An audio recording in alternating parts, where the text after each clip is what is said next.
என்னதான் வீட்டுக்கிட்டேயே மால் இருந்தாலும், நான் மால் பெர்சன் கிடையாது. ஆனாலும் இன்னைக்கு நான் போயிருந்தேன்னா, அதுக்கு ஒரு ரீசன் இருக்கு. வாங்க சொல்றேன். ரொம்ப நாளாவே வெயிட் பண்ணிட்டு இருந்தோம். ஒரு வழியா ஊருக்கு போயிட்டு வரத்துக்குள்ளார கடை தொறந்துட்டாங்க. அங்க போறதுக்கு தான் எக்ஸைட்டடா பசங்களோட கிளம்பி போயாச்சு.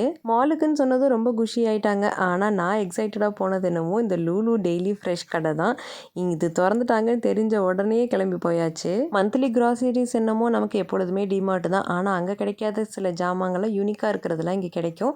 அதனால தான் போய் ஒரு ரவுண்ட் அடிச்சுட்டு வேணுங்கிறதெல்லாம் வாங்கிட்டு வந்தாச்சு. லூலு ஃப்ரெஷ்ல வீட்டுக்கு தேவையானது இந்த பொருள் இல்லைன்னு சொல்றதுக்கு எதுவுமே கிடையாது. எல்லாமே இருக்கும். ஒரு சில பொருள் ரொம்பவே அஃபோர்டபுள் ரேட்ல இருந்துச்சு. ஆனால் ஒரு சிலது ரொம்பவே காஸ்ட்லி. ஈவன் டபுள் ட்ரிபிள் ரேட்லாம் போட்டிருந்தாங்க.